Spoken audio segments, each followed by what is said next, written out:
Welcome to Takes on Talent, an internal mini-series from Higher Learning by MSH.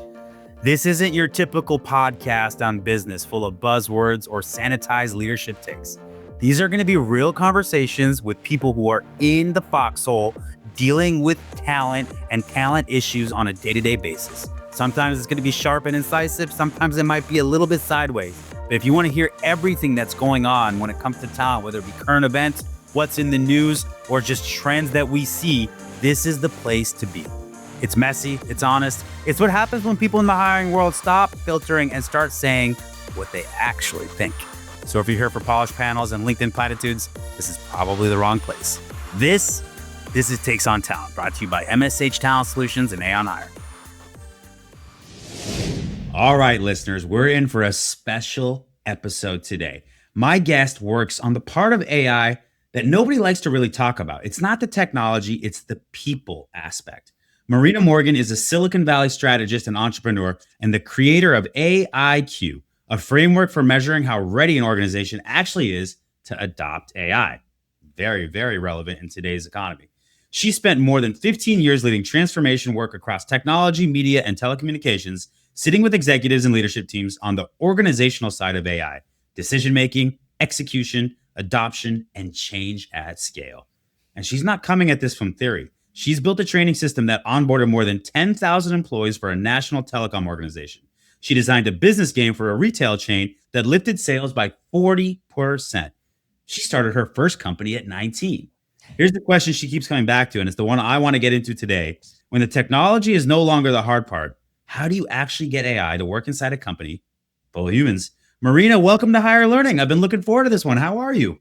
Oh, thank you for having me today. And actually, I think this is really impressive introduction. I didn't think even about myself from this angle. And thank you. I listen to you and think, I'm a pretty cool person, by the way. The listeners need to know that we have the best guests on any podcast, and you've done so much. And you're also working in an area that not only is it relevant on the tip of everybody's tongue, but it's fascinating to me, this like inflection point of neuroscience and AI and working together, humans adopting AI, making AI to kind of supercharge them. Obviously, there's a lot of talk of, changing of jobs and even dislocation of labor, but you are at the forefront of this. And as the founder of AIQ, I want to talk about what the company does, but I want to start here because I talked about how you started your first company at 19. I'm so fascinated by the entrepreneurial journey.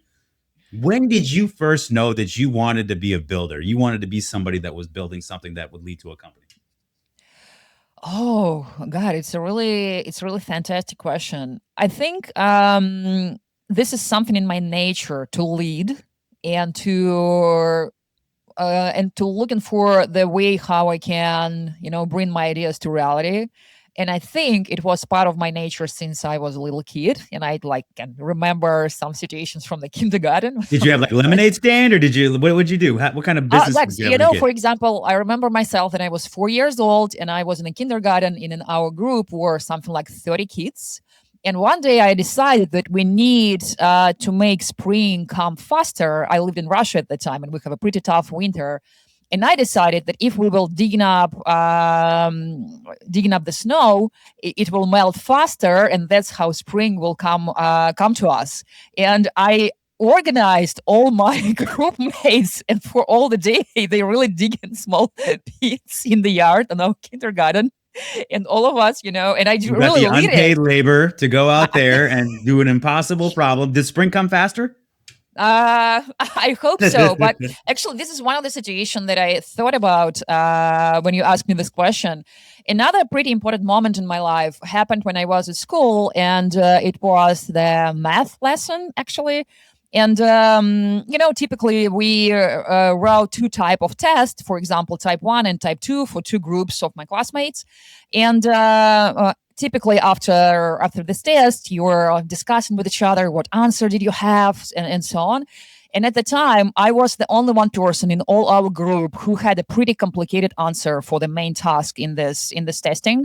And I was sure that I was wrong because everybody else has pretty simple answer, like something -1 or something like this. And I had a pretty complicated equation. So, and I was very upset because I really, it meant a lot for me. And I think, oh my God, probably I will have like D mark or something like this. And a couple days later, when we came to the lesson, our teacher, announced the marks, and I thought, oh my God, right now I will get this D. And she told at the time, I don't know, guys, what happened, but Marina is the only one person in all your group that, find the correct answer for the task. And I was so surprised. And probably it was a great lesson for me that sometimes everybody around you can be sure that you are wrong, but it doesn't mean that you're actually wrong. And some situation like this really supports me. And you mentioned my first business when I was 19. It was really long time ago. I don't want you to mention how long time ago it was. I just started my university path in organizational psychology trajectory. Again, it was a long time ago, and I was really curious about management through the organizational culture. And also, I right now have a master's degree in organizational psychology with a focus on management of organization through the organizational culture. And I think what interesting I can do to learn a little bit more about the science that I'm really curious, and at the same time to earn some money. And I created the consulting firm that provided services for their different companies. So it was like a secret service, when, for example, somebody go in and buying something. But based on this, I created a pretty interesting analysis for my customers at the time and suggested them pretty complicated solutions, how we can fix it. And all of my clients really saw some revenue growth.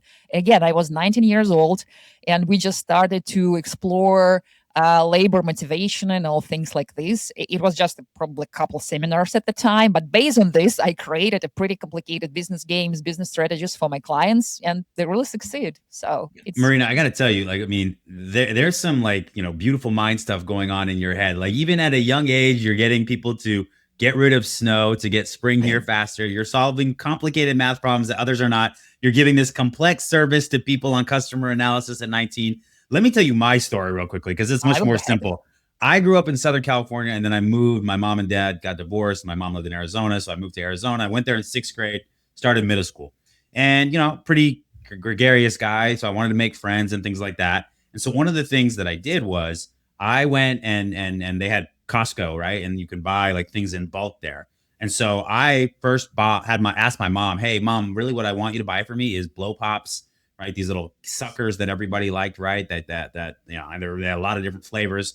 And I'm gonna go and I'm gonna, and I didn't say anything to her. She's like, okay, fine, I'll get you these lollipops. And then I took them in my backpack, and I was the guy that would pop up in my backpack at lunch, and I'd say, all right, it's a quarter for everybody to buy blow pops. And I would make 10, 15, $20 a day selling these blow pops. Of course, the school did not condone this, but they didn't know what was going on. Then I graduated to candy bars. So I started saying, all right, candy bars, I'm going to make way more profit if I do this. So I started buying the candy bars at the time. I think it was like 79 cents. I was selling them for $1.50 or something like that. And again, I became the plug for everybody around getting chocolate and candy at school, right? On the black market, so to speak. And I actually never got in trouble for it. In fact, so much so I graduated into this thing at the time, and now I'm going to date myself, called Pogs. And I used to buy these Pogs in bulk, and I would go sell them to people because that was a popular game that people would play in middle school. And so I just became known to everybody as like the sales guy that was going out. And actually, I made a lot of friends this way. And I became, I built a little bit of brand for myself. And I didn't even think about that when I first opened up my company in 2011. But every entrepreneur has some story that they can think back to. And they're like, oh, yeah, it was written. This is when I knew that this is what I wanted to do with my life. And yours is happening in Russia. And it's a little bit different than mine, but it's also very similar to what we were doing. We're thinking about how can we solve problems? How can we give people what they want? And then how can we, I guess, build a brand around these types of things? So I love that. But here's the thing about being an entrepreneur. And I probably went through some of this when I'm selling my candy, certainly have gone through it since I opened up MSH and Aon Software. We go through a lot of adversity, right? A lot of times when we read the stories of the Elon Musks or the Peter Thiels or the Mark Zuckerbergs, right? It's like, oh my God, they're so wealthy. They've built this amazing thing. But even day to day, there's still adversity and risk and different things that they take on that lead to failure that they have to overcome. So I'm interested. Let's not gloss it over and just talk about all the great, exciting things about being an entrepreneur. Let's talk about the adversity. What adversity have you overcome in your entrepreneurial journey to get here where we are today? Oh, it's a really great question. Before I will jump to the question, I just want to give a little comment for your story because it's very fantastic. And also, will you agree with me if I will say that your first business model was kind of venture model because you found your investors? It was kind of angel investments from friends and family that allows you to start your business. It was one of the most foolproof business plans ever because my mom never made me pay her back. She also never found out that I was selling it. So I took in the investment, and then I got pure profit the whole way. So you're right. You're absolutely right about that. Yeah, it was the angel investment that all of angel investor that all of us dreaming about. We don't want to get the money back. Coming back to the point, Adversity, the adversity you've overcome. adversity. Yeah. Uh, I think it is really interesting because I'm not only experienced that in my own in my own skin. I'm also I was a collaborator in the research based on Berkeley University and Icona, and we trying to find the correlation between the founders' mental condition and business successfulness. I mean, we just would like to understood how does these two things correlated in the entrepreneurial brain. And actually I dedicated a couple years of my life exploring this topic. How does entrepreneurial brain works? What's the difference between entrepreneurial and non-entrepreneurial brain? And actually this is fantastic and I can share some interesting data in this field. But speaking about my own journey, I'm a very ambitious person, and now already, as well as I dive into the neurophysiology, I just know that this is how my dopamine system works. It's not just because I'm just person like this. It's pretty typical because entrepreneurial brain is more sensitive for the dopamine. That's what make us to go to the risk, to draw this big picture about what we want to see, how we want to change the world, to make us believe. Because honestly, it's really unnatural for the human to go nowhere, to explore the spaces where nobody were before. And it's more natural for us to develop high level of predictability of our life because this is how we survive. And actually, for this perspective, to be high risk person, explore and know, go for the change, this is a little bit unnatural. I don't want to say not normal, but let's say unnatural. And I'm an ambitious person, and of course, I'm a perfectionist, and I have a high level of expectation from my own, and of course, from my employers, from my clients, probably, even from my friends, but mostly from my own. And entrepreneurial journey, it's about the failure mostly. It's more about the failure than about the success. And we have a ton of different stats that 9 there are 10 of startup, for example, they fail, they're not succeed. And you understand that this is pretty normal thing, that you can be not successful, you need to pivot, you need to recalibrate your model, not every day, but pretty often. But honestly, it's really painful at the same time. It's really painful, and you don't even have a time for recovering, for experience this grief and to go for kind of reflection about it. You need to move forward. You need to do it pretty fast. You need to make the new decision on how you will survive, what you will pivot, what you will do. And personally, for me, this is one of the most complicated thing in entrepreneurial journey because I know that this is how it works, but it is still painful. So another thing that I believe pretty important is it's not so easy to create your dream team because your team is the most important part of your journey. For now, we are going through the pretty interesting period in our life. We are replacing, our stuff with the AI agents. We are empowering our employees and our teams.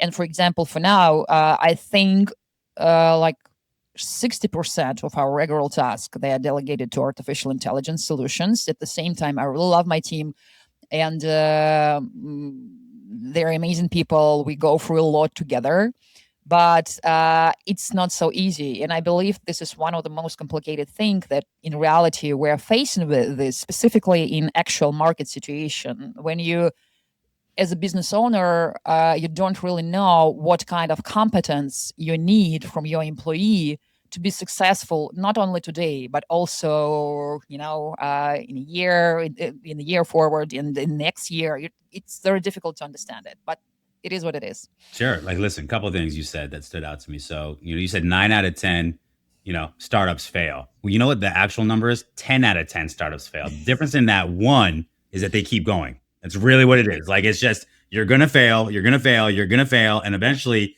you just do enough to kind of lengthen your timeline or your runway so you can get to that moment where you can ultimately have success. One of the things that I've learned throughout my entrepreneurial journey, it's really about staying in the fight.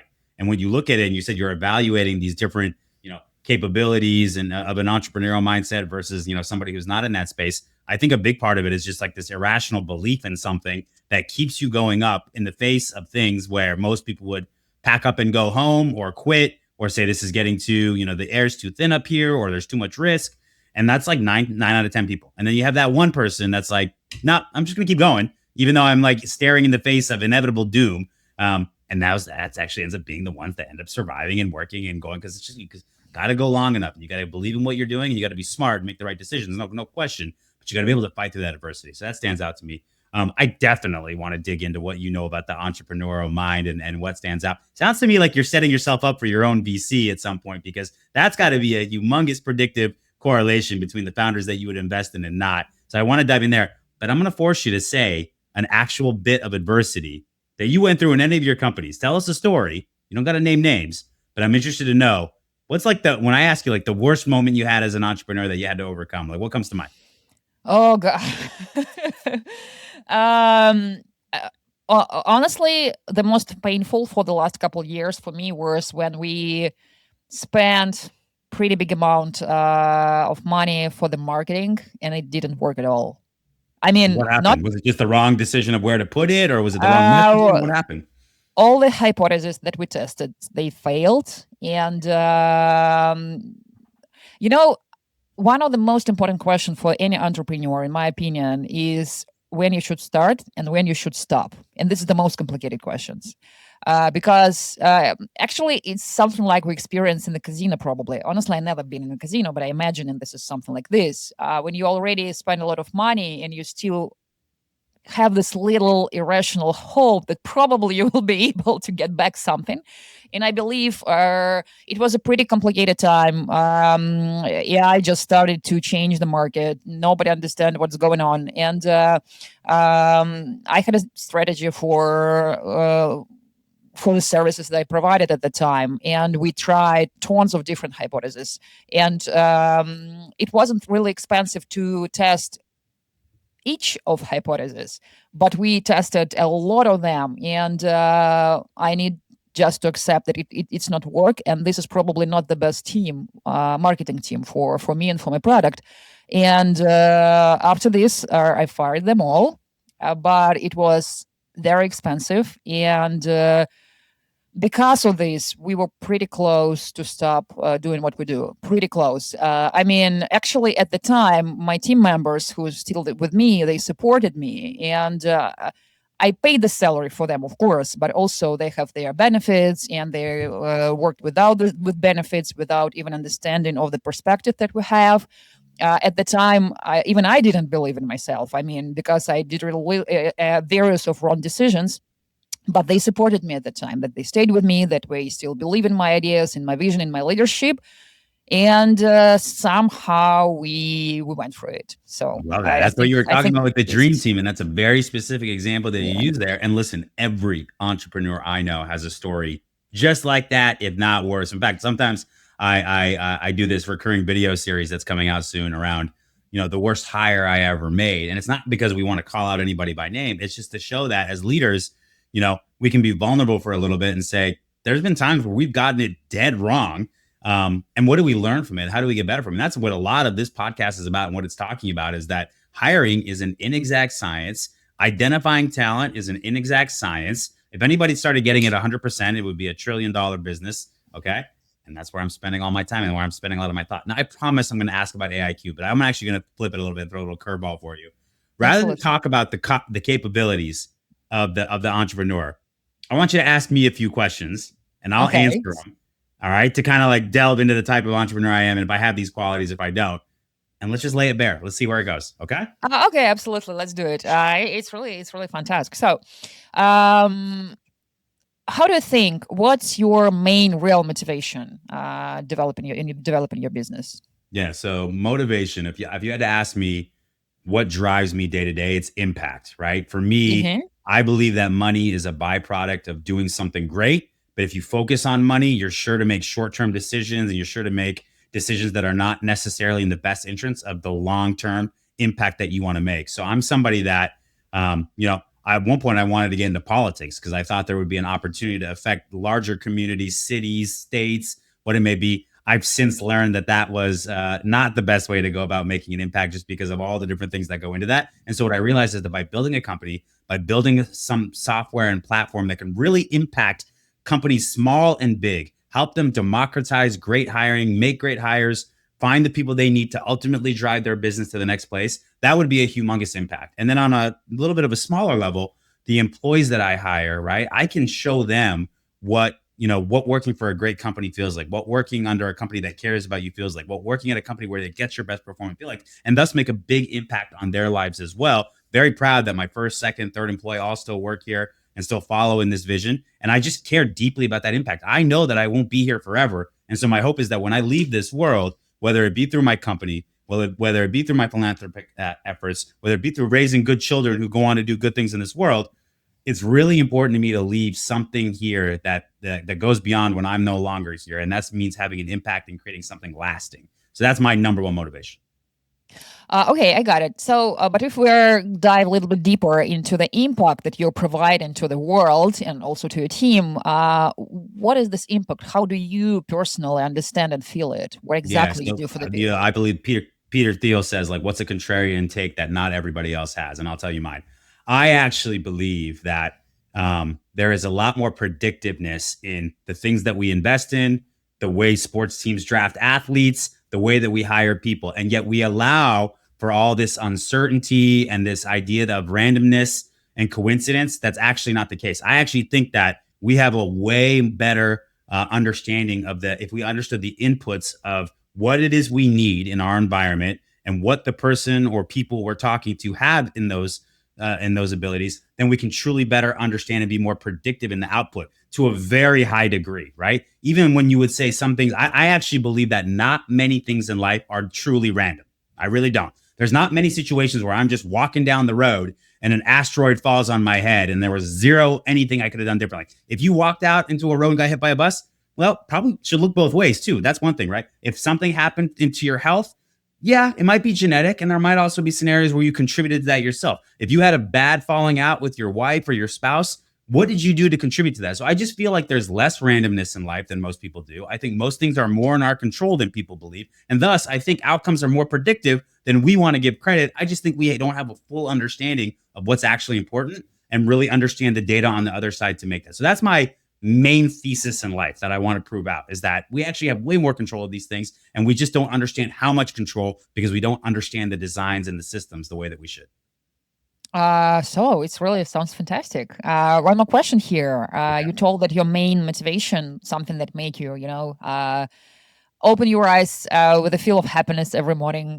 This is the impact. And if we go to the details, can you share with me, probably without some extra details, what is your guilty pleasure? I mean, what exact the moment when you feel this impact and you got in probably some feedback from the clients or you see the numbers or something like this? What is the paragon of your joy in this Yeah. So let's look direction? at this at a couple different levels. Okay. One Okay. is, let's look at it at the employee level. When I bring in somebody and I recognize potential that maybe others did not, or I see qualities that I think fit with what we're doing, right? And maybe they had a bad experience at a previous company, or maybe they weren't having the kind of progression they wanted. And they come in and work with us and with me, and we develop them and get the most out of them. And they are now achieving things financially or title wise or things that they wouldn't have otherwise done. That makes me feel great, right? We've created an environment where people can do their best work. Okay. So that's one. Two, when I have a customer and they come back to us and say, not just I like you, not just I trust you, you make me better at my job. By working with your company, by working with you, I'm seeing things and learning things and getting things that help get me promoted, that help get me a raise, that help me make a impact at my company that's outsized that I wouldn't be able to do without you, whether that be through my software, whether that be through my services, whether it be through a phone call and advice. that makes me feel good. I'm helping people be better at their work. That matters to me a lot. And then with my family, right? Because I've done those two other things and there's like rewards that come with that. Now I can, I'm not necessarily very materialistic, but I have 3 daughters at the teenage age. I have a wife. Oh, They nice. want things in life that I want to set them up for success. And so if I can give them those things and watch them, right, because I'm able to give them opportunities or things like that through anything I've done from a professional perspective, that makes me feel good. So those are the impacts at those different levels of the people that I care about and that I believe I have control to influence in a positive or negative way. And I take the responsibility of that super seriously and try to make it as much positive as possible. Did I answer your question? Yeah, absolutely. And I mentioned that the most complicated question in entrepreneur's life, in my humble opinion, is when I should start and when I should stop. And do you have your personal signs? Where is the time to stop, for example, to explore in your market, to invest money in the marketing, or you just, you just move before you got your victory? So it's a very interesting question and one that's evolved a little bit over time. I would tell you that, I started my company with 2 partners and they were talking about exit strategy from the beginning. That's a very common thing for entrepreneurs to talk about. What's my exit strategy? What's my number? What do I want to raise? And I was like, what? Like, no, like this is my life's purpose. This is what I want to do. If I build something, I want to be there forever. I want it to be the reason I get up every morning, right? And one of the reasons I started building software 4 years ago, is because I saw a much longer sustainability and where things were going from a technology perspective. And that seemed like I was lengthening out my curve of impact. And I was kind of your founders from that perspective. I don't know what I would do if I wasn't doing what I'm doing. I would probably be a lost soul. Now, in meeting a lot of other entrepreneurs and people that have sold their businesses or people that have had, gone on and opened multiple other companies, like I've never viewed myself through that lens, but I've also realized that, sometimes you're doing a disservice to your people, to your family, and to things like that, to just have this, like, it's almost selfish. There's an analogy I'll use. So I don't know if you've seen this show, but there's a show called Breaking Bad, and it's like the main character, he ends up, selling meth, right? Because he gets cancer, he wants to pay for it. And then he starts making some money. He wants to start, taking care of his family. And so throughout the whole show, you watch him turn into this very bad person, but also a very successful drug dealer, right? And the whole time it's because his family and he's doing it for them. He has these righteous reasons why he's doing this wrong thing. And then one of the very last episodes, he's talking to his wife, and like they had like all this crazy stuff's happening. He has a falling out, and he's like, listen, here's the reason. She goes, I know, you did it for your family. You did it because you got sick. And he's like, no, I did it for myself. I realize that now. And so one of the things that I struggle with is that because I had that mentality of like, I want to go forever and I want to keep working and that's a very selfish thing in some ways. That's because that's my purpose. That's because that's my time. That's because that's my, right? And I think there's some level of that you have to fall into, but I also think that there's other people in this world and other people that I care about. And there's other things I need to think about and keep options open. So anyway, that's a long way of saying I haven't really given a lot of thought to exit strategy, but more and more over the last few years, I've matured and realized, okay, if there's for whatever reason this comes to an end, right? What would I do? What would give me purpose? What are other ways I can make impact? And I don't know that I have that answer in full, but I feel better about that than I did, say, 5 years ago, where I had no idea. I would have just been a lost puppy on the road being like, what's going on with this guy? He's got no purpose. He's got nothing in his life. So that's kind of where I've landed on that. Yeah, got it. Fantastic and very interesting and deep answer. Thank you for this. I just want to add something here, some little bit neurophysiological Whose podcast perspective. is this? All right, go ahead. Yeah. As well as you mentioned, Walter White. Honestly, we have a group of people in our planet who don't really experience the rising up of dopamine level in their brain when we help somebody, or then we. So, I mean, for most of us, it's pretty natural thing to experience some pleasure when we are doing something good for another people. Specifically, if we can see their joy, their happiness, their that they're really glad, we're surprised, or for something, or for some impact that we provided for this. It's pretty natural for us to experience, to share this emotion and to feel this happiness. And there is only a group of people who don't really experience anything at the time. Typically, in society, they're naming like narcissistic people. And it's not just a metaphor.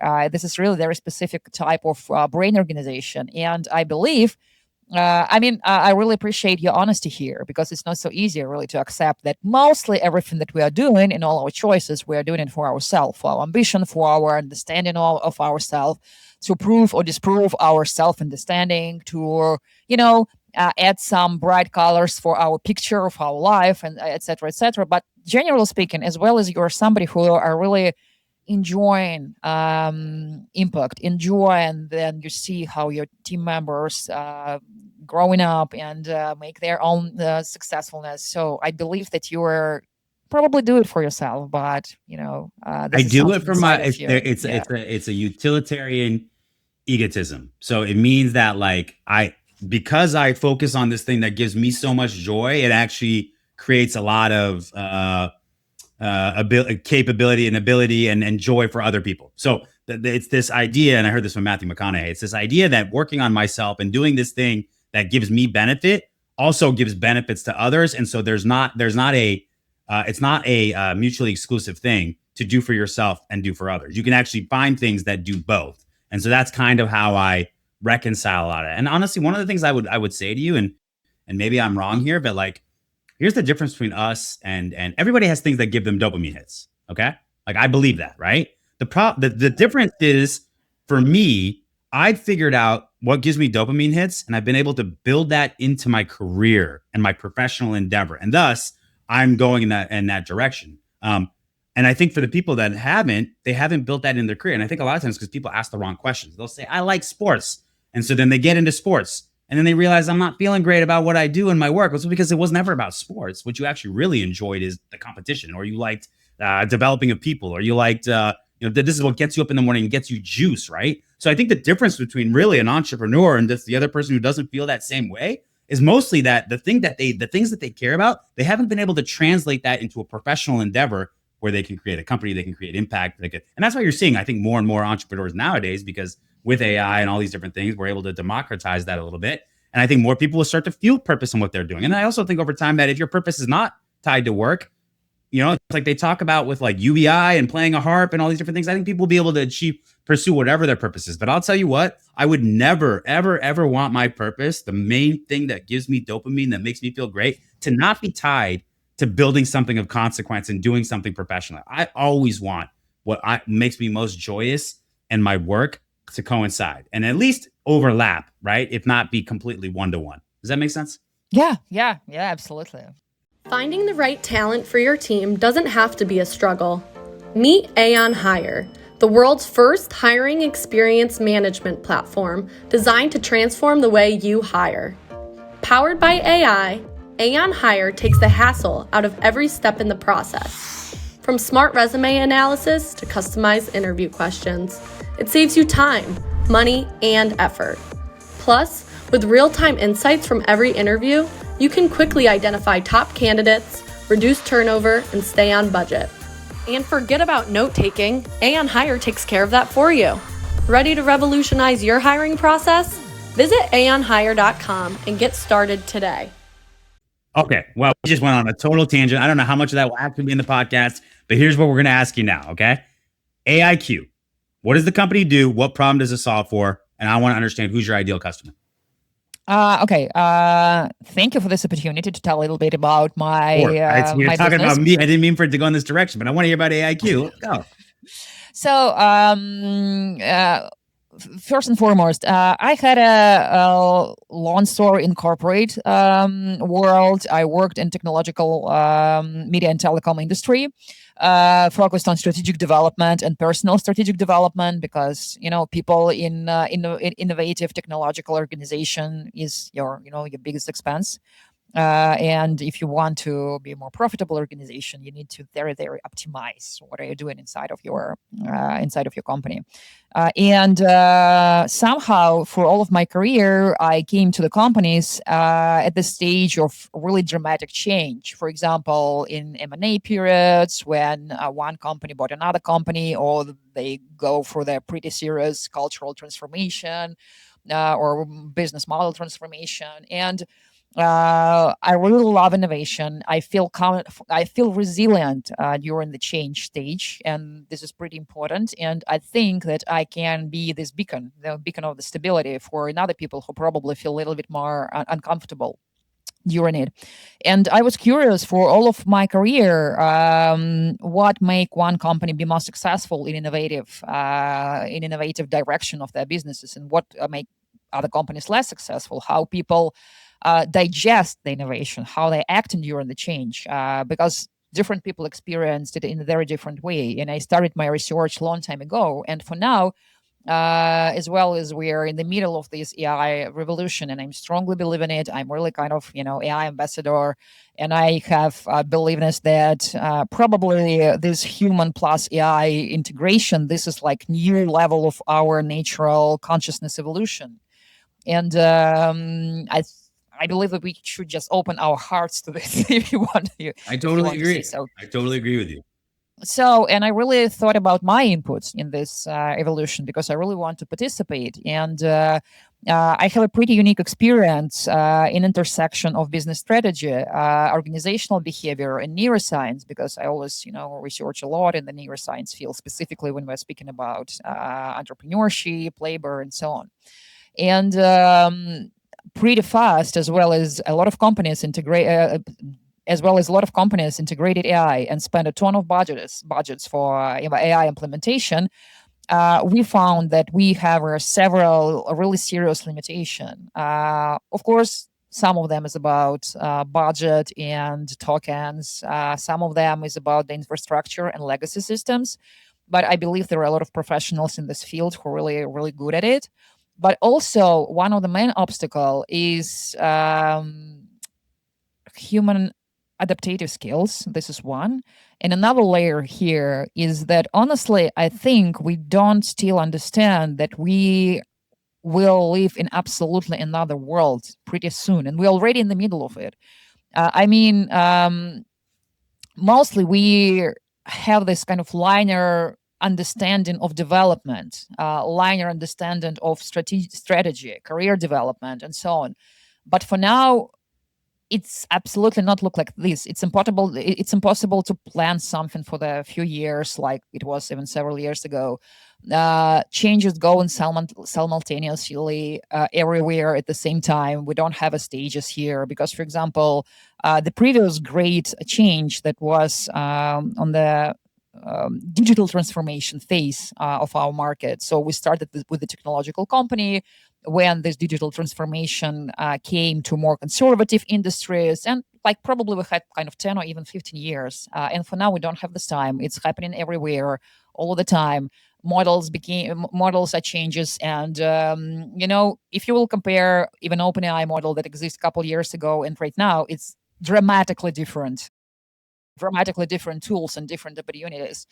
And we already, in the middle of something that people name singularity, like human out the loop, business strategies and business solutions. And I decided that my input could be in providing very strong data about how people think and making decision in organization when they're working with AI, how they're using their AI opportunities. And I'm trying to predict the bottlenecks in the stage when you're going from the pilot to the scale of AI solution in your organization. I'm more oriented for AI vendors. I'm speaking not only about like big companies like Anthropic, but by the way, I'm in Anthropic partnership network and I really love them. They provide fantastic solutions and really good educative tools for their partners. But at the same time, there are a ton of pretty strong companies, even startups, more like stage like C or D series, who suggest fantastic AI solution for the companies, and they're more oriented for the big companies. I'm focusing on them like my customer because actually, my model can be pretty useful even in the big organizations. For example, if they want to plan on their side how they can develop this AI implementation strategy.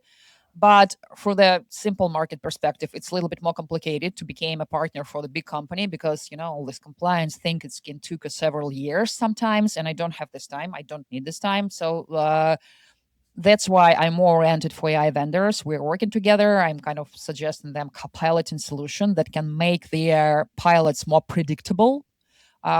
So for now, we finished R&D stage, like methodology calibration. I'm we try and with my team to make it like self-educated, like to digest the data and to collaborate by its own. It's not working perfectly for now, but for this stage of technology development, it's pretty good. So main problem that I'm trying to solve is to make a pilot more predictable and to make AI implementation more effectiveness. That is pretty useful for both sides, for the clients. I mean, if we're speaking about the big enterprise or big corporation, and also for AI vendors. So I think what you're building and where AIQ is in a very important moment, something that companies big and small all need. So I want to ask this, and then we got to jump into the hiring and talent conversation. I'm really fascinated by this whole idea of neuroscience and AI. Neural networks is kind of like one of the methodologies around how the AI works and almost the replication of the human brain. I don't know if you've read this book, A Brief History of Intelligence. I'm sure it's very technical, talking about the brain and AI and how they all work together. So I'm just interested, how much is AI today actually like human intelligence currently? And then where do you see that going? And I guess we're talking about super intelligence or AGI, but just kind of interested what you see today and where you see it going.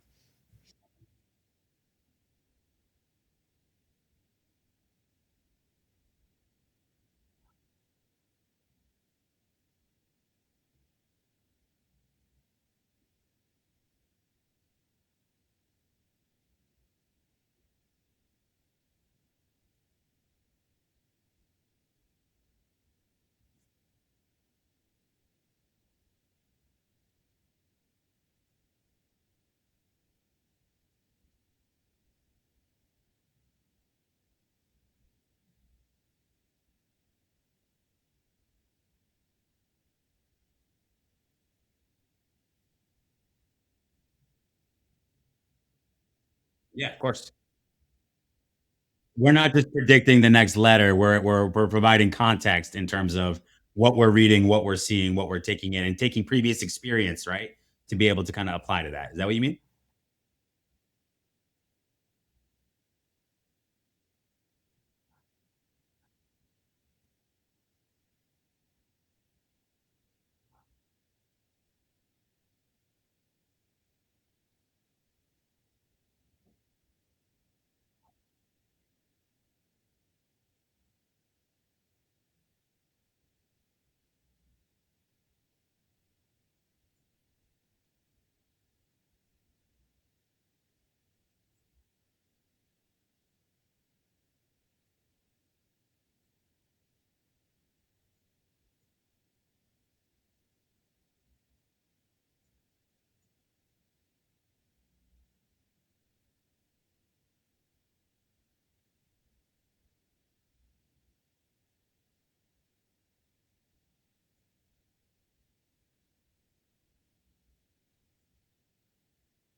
Big problem. If you're model dependent, you're not open source, you're gonna have that issue, right? You're beholden to them.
Chapter 1. We're right at the beginning.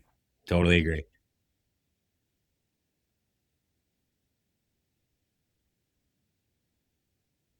Me too.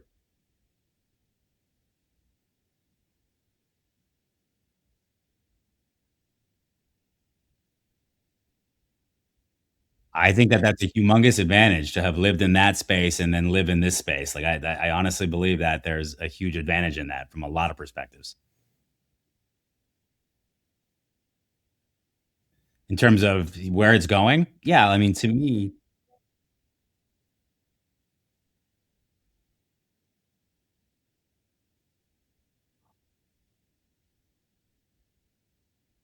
yeah, it's a great question. Like, yeah, so to me, like, it comes down to a lot of what so our mind is based off of our experiences that conceive that drives our perceptions of things and what we see and the way they are. Technically, AI is taking a big corpus of data, right? That's more general, but a lot of way more breadth, right? And using that as a corpus of data to give its output. So there's some things there. I think your point is right. I think that there will be some things that will remain innately human because it doesn't actually make sense to spend the money to build it or make it, and the things that we're going to want to keep human. I really believe that, right? Then I wonder, like, if I'm using AI as a thought partner right now, I'm prompting it. The strength of my prompts, the strength of my memory base is what leads to the right output. Is there going to be a time where it's able to conceive completely innovative, brand new ideas? Is there even such a thing as that? I don't know. Is all innovation and original thought just pulling from other places? I don't know. So the reality of the situation is, I think need is going to drive that, but I actually think that there's going to be a societal push to your point of keeping humans in the loop, keeping what humans do to a certain degree as still important while enhancing it with the technology. And so my take is not so much can it happen, but will it happen and how will it be adopted? And so my take is that I do believe that there will be some form of AGI or super intelligence. I just think it's going to be very hard to define, but it'll come in all different types of use cases. I guess my thought is, and there's like this famous like Larry Page comment that he made to Elon Musk about, don't be a speciesist, right? Like in terms of being biased towards a certain species, like the human race. He's saying that like technology is its own, will be its own species and race.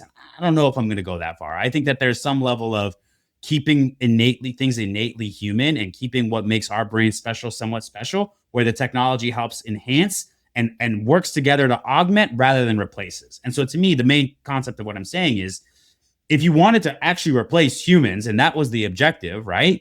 Then I think that technology might be there in the future and it might be possible. But I think because that we are ultimately, for now, the governors and the arbiters of how this technology is going to go and how it's going to work, that we're going to use it to augment and enhance what already exists in humans.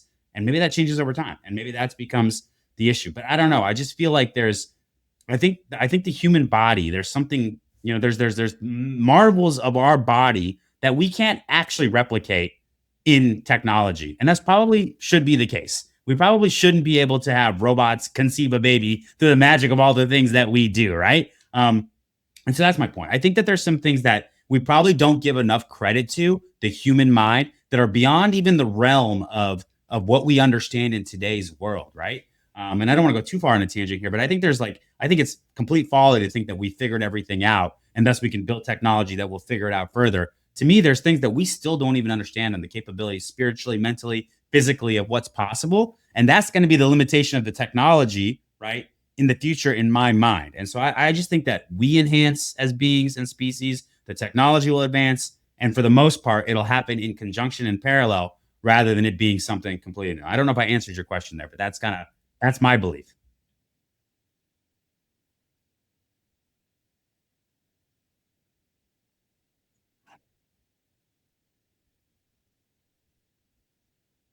Yep.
I think it would be somebody that has a growth mindset.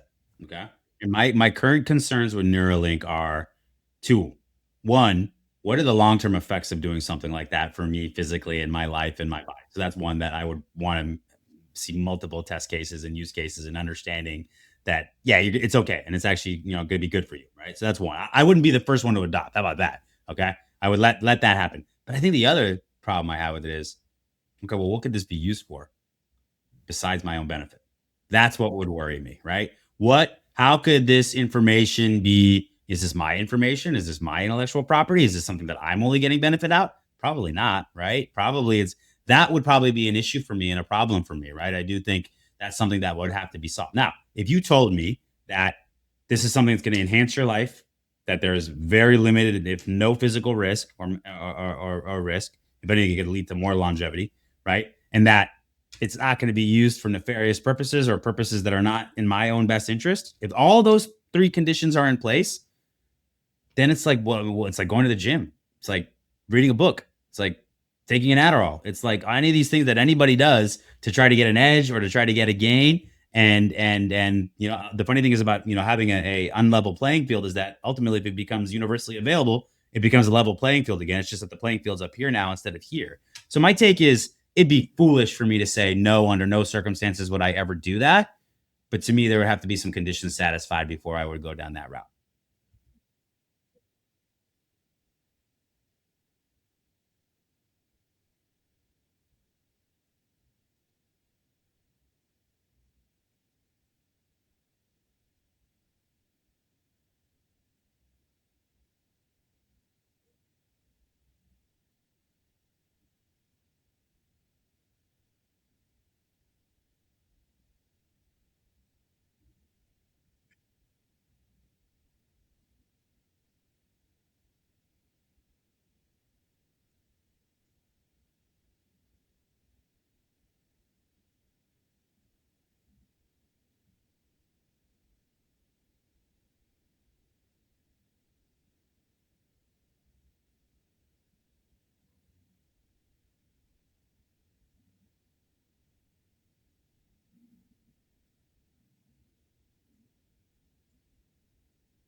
What level of privacy do we want? Do we want our thoughts to remain our thoughts? That's a big like thing in life. And like one of the things that stands out to me that I think is just patently wrong is okay. One of my things is that my AI that I use all the time, right, becomes a byproduct of me and my intellectual property based on my prompts, based on the amount of knowledge I put into it. It's not that I'm giving it new knowledge, but I'm making it unique to me and specific to me and my expertise. So like when you use your Claude and I use my Claude and we ask the same question, we're probably going to get different answers for that reason. That's just how that works right now. And to me, one of the big things I believe is that much like I go into a company 10 years ago and they're hiring me for my brain, 2 years, I'm going to go into a company and they're hiring me not just for my brain, but what I have in my model and what I have available, right? I really believe that, okay? So here's what really bothers me. Like what I see happening at Meta with Mark Zuckerberg and the way that they're copying what the people are doing, right? And taking that to build their model so that he's been very clear about it. So we can replace these people and we can take the edge case of the top 5% people, what makes them unique and special, mimic that into our AI, build the best AI ever, and then we don't need that person anymore. That is wrong. And I actually think that will be in the future illegal, immoral, unethical. I don't think that's okay. Like that, see that is taking it to a degree in my mind that is not in the best interest of human. And by the way, that's why we're building this technology at the end of the day, is to create a better world for all of us, to create more purpose in our work, to create ease, to create convenience, to create intelligence, to create development, to create services and products that we didn't even know were possible, to solve for the deepest problems and cancers of the world and all that exists out there.